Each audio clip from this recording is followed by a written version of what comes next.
But I mean, overall though, the Game Awards was damn good show because there was just a lot of like just interesting stuff that you never thought you would see. I was there. talking to somebody about it earlier today, and me and him were talking. He was like, "Yeah, it was sort of a weird Game Award show. I mean, it was good. It was built for all of us people in our 30s." Boy, you ain't lying. I felt my age come out a little bit in that show. Yeah, I could see it. I could see where some of that is because I know a lot of these. Yeah. A lot of these are games coming back. Right. But there's one in particular for me where I'm like, the beginning and the end of the show were the announcements that I got really hyped for. Yeah. Celesta and Crimson Desert. Celesta and Crimson Desert. I'm like, these are games that I've been waiting on for a long time. Yep. Most people don't know what these games are. Yeah. Yeah, we all three of us were able to take something away from this show as like just immensely excited. I mean, you with like Celeste and Crimson Celeste Desert too. Like it was. Yeah. I think that was before you. Yeah, that was popped off before for a him. little while. Yeah, I literally. I was like, fuck the rest of the show. I'm happy Yeah, already. it's like you're done. I mean, you had your double games there with Virtua Fighter and Project Century, whatever. I mean, Split Fiction, which all of us are going to be mutually excited for. We're all mutually excited for Dispatch. I'm looking forward to Crimson Desert as well. I mean, overall, it's just a very good show. Lot to be enjoyed from this one. A lot to look forward to in the next year or two. Dude, a lot to look forward to in just the first quarter. You know what I mean? Oh my Lord, this February and March, boy, That was sort of nice that a lot of the initial trailers, like in the pre-show, Yeah. going into the all opening very of the, early. It's like the first third of the show, everything had a date. yeah, it was coming out either March, pretty much March. Yeah, because that's even what Joseph said with Split Fiction. He's like, but you only got like 2 months to wait. You'll be fine. Yeah, because I think the furthest out title was maybe an April date. Pretty much everything Yeah. else was In March terms- or before. Yeah, in terms of stuff that got his dates. Yeah. Because it didn't get a date. Celesta got end of year. Yeah. Yeah. Or like, end of 2025 is what it got. But other than that, it was like an August date Yeah. was the furthest one. Which, oh, by the way, I saw you followed or wish listed that Steel Hearts game. Did you actually play it? Still Hunters. Steel Hunters? I tried. What does that mean? I got to update my PC again. Oh, okay. I tried to play it. That's a weird mech fighting Yeah, game, right? I mean it's an open beta until the 23rd, so I figured I'd give it a shot. I tried to play it, and my computer went, "Oh yeah, you don't got enough memory for this." I started looking at reviews for it. Apparently, it's a duos based mech fighter where I think there's 4 or 5 other teams, and it's an extraction BR. Interesting. And giant mechs, interesting. Okay, I did see a downside to it though. I haven't played it yet, but based on some of the reviews, it does have a pretty big downside for players trying to come in. I sort of figured it might.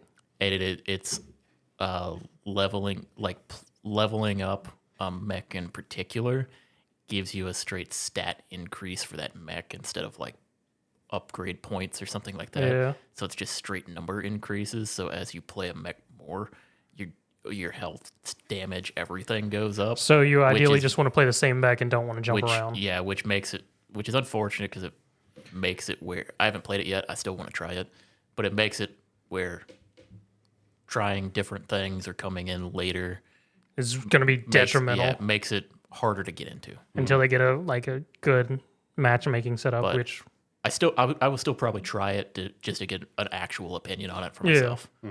That's just from reading like reviews. that's more or less what I try to do, but I got to buy me some more memory again, so Oh, what, RAM?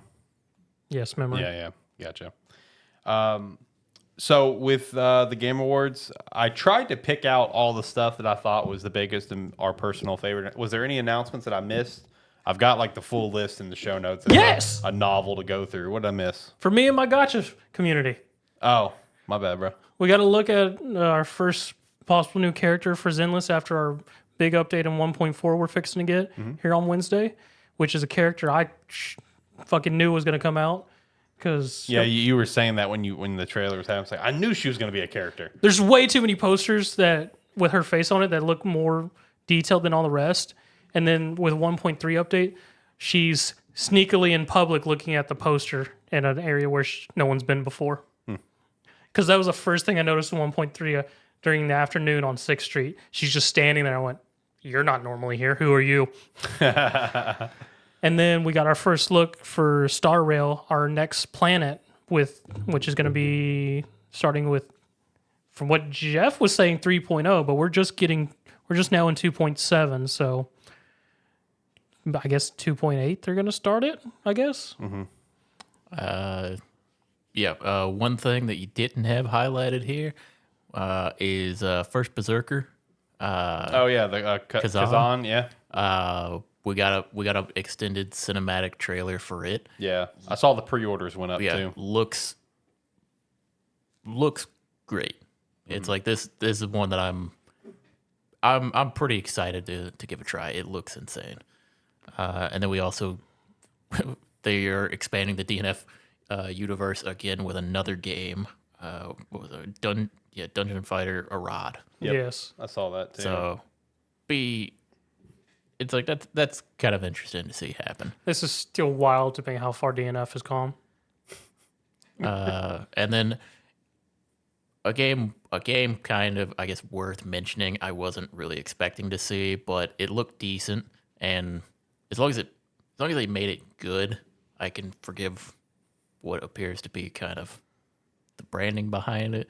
But we did get the Game of Thrones RPG.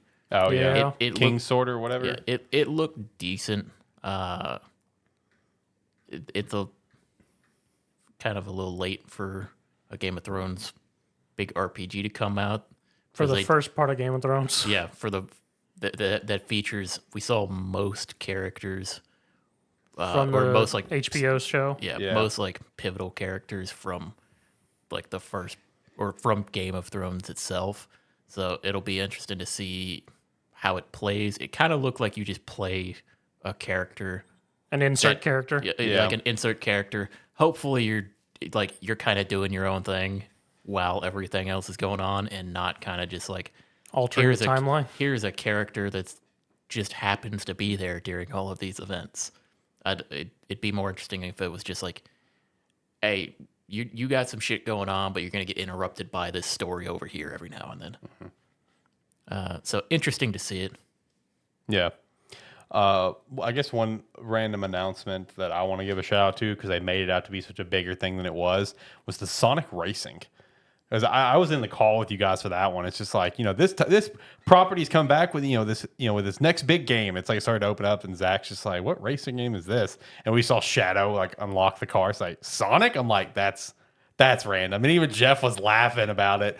It's like, oh yeah, there you go. Sonic Racing Cross Worlds. And I'm just like, this feels like a really dumb announcement to make hype up a little bit, but all right, whatever. No big deal. But, I was gonna say Also- one other one that me and Zach both kind of jumped a little bit at. We're a little bit surprised to see Double Dragon Revive. Yeah. oh yeah. A new beat 'em up, a nice looking full 3D beat 'em up at that. Ones that I know other people are excited about, the Ninja Gaiden Ragebound, Yeah. and then everyone's favorite non-indie game, Dave the Diver and the Jungle. Thank you for clarifying. It's a non-indie. Appreciate that. Yeah, we need to make that perfectly clear for everyone. Some people in the industry doesn't understand that, apparently. Then one that I may dip my toes and see if it's anything interesting is that Thick as Thieves game. Oh yeah, that did look really interesting. Honestly, I saw that and I was like, this feels like a Zach game. It's like that was my first thought watching. It's like, that felt like a Zach game. Yeah. New Power World update. Shout out to that. I was just gonna mention Infinity Nikki because I think you were trying to talk to us during this one, and we were just like, yeah, we're not paying attention to you. You were, because you were, and I went, I can't help you, Alex. The dress up gotcha game's on. Yeah, no. Christina's been playing it. She absolutely loves it. Also, Alex has also been playing it since it came out. That doesn't surprise me. Yeah, because Andy hit me up asking for Christina's username for Alex. It's like, yeah, they've been playing it. Like Alex been playing it nonstop since it dropped, and Christina's been a bit. Infinity Nikki has been the only thing to pull Christina away from my time at Sandrock, which she's already got like 150 hours on it in basically no time. Then we got a bit more look at a Frag Punk again. That game looks so much. I'm fun. glad you mentioned that because I missed it when I was scrolling through. That is like the one like team shooter. team Team shooter, shooter, yeah. that I look at and I'm like, I want to play that one. Yeah, that one. That one looks. We like got to a lot see of fun. a lot more of the card effects, Mm-hmm. the power ups in it, and then it's like I didn't stop and read them all, but we did get to see like a big shot of them just throwing cards out on the screen that could potentially be there. So very excited for that to potentially play that. Right. But I mean, overall, top to bottom, I think it was a really good Game Awards. I think the flow of the show felt really good. Match one is done. Who was it? Sammy and McIntyre. I mean, Drew won, obviously. Yeah, missed it, but Yeah, I mean, obviously, Drew won. Also, shout out to Chelsea Green. She's going to be champion. Let's go. yeah, we've been Let's go. we've been fantasy booking that for a while. Let's go.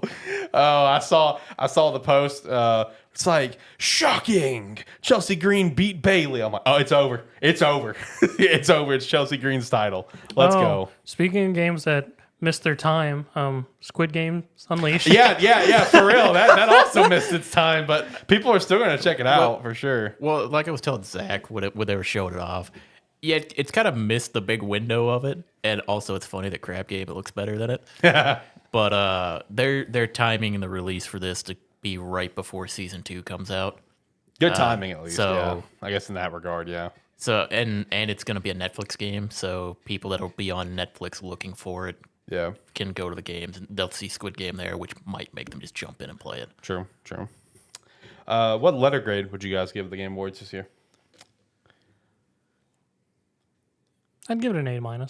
I was going to say, yeah, B plus, A minus. I'd probably go B plus just because it was a very front-loaded showcase. If Yeah. it finished, like I don't have the big connection to Okami or that, but if it was, and like the big Naughty Dog reveal at the end, while cool to see, is kind of nothing for the moment. Yeah, it's a nothing burger. But so yeah, I'd say B plus. First like half of the showcase, I would give like a high A. Yeah. But it kind of petered off there for a little bit. Like we got a little too much nothing in the middle. But still, overall, great showcase. Yep. Probably the best one we've had. Yeah, no. For the 10th anniversary, I mean, he nailed it. I mean, he got a lot of good reveals, even if some of the really cool ones are pretty far off. It was still just, I guess it helped for the hype of the 10th anniversary. So shout out to